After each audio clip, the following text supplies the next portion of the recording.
Screens, but we begin with Eric Sandoval in Everett, Washington, inside that same building where the 777 was unveiled 13 years ago, and where in just under an hour we'll get our first look at the Dreamliner. And Eric, I bet you can feel the excitement out there.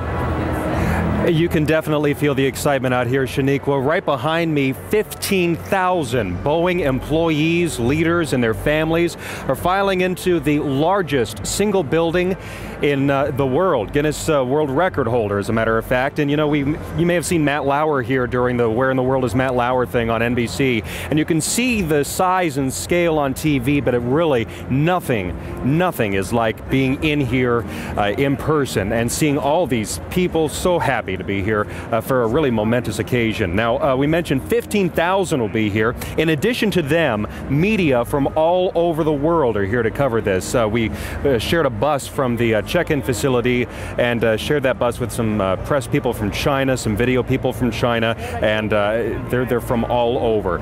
Security, very tight. We mentioned that bus. We had dogs sweep over the buses and our own camera equipment and everything. They really want to make sure everything is safe and sound while this huge production takes place behind me. Now, I don't know if you can tell from this vantage point. I want to step out of the picture here.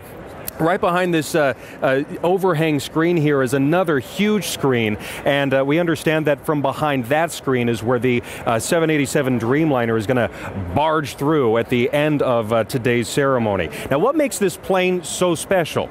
Well, in three words, or in three phrases, it's lighter, it's more fuel efficient, and this is the most important thing for us travelers. It's a lot roomier and more comfortable for the passengers, wider seats and a nice interior. We'll get to the interior in just a moment. But as Shaniqua mentioned, it was just a few years ago, 2002, that the actual blueprints for this were introduced. The prototype was introduced only a few years ago. Not a long road, but definitely a very arduous road to travel. King 5's Glenn Farley takes us on that rather difficult road. Down on 700 orders for this plane even before it flies, deep into record territory.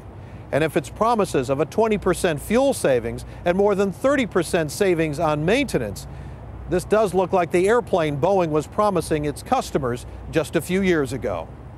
In Everett, Glenn Farley, King 5 News.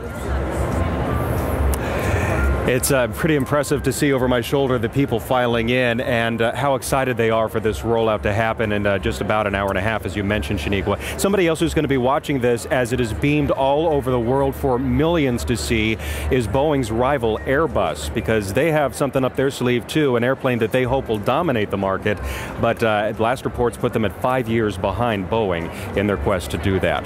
Now, we said 15,000 people are behind me. There's about 30,000 people gathered outside to watch this. Northwest Cable News' Lisa Van Cise is at Quest Field today, where even more Boeing employees are there. Lisa?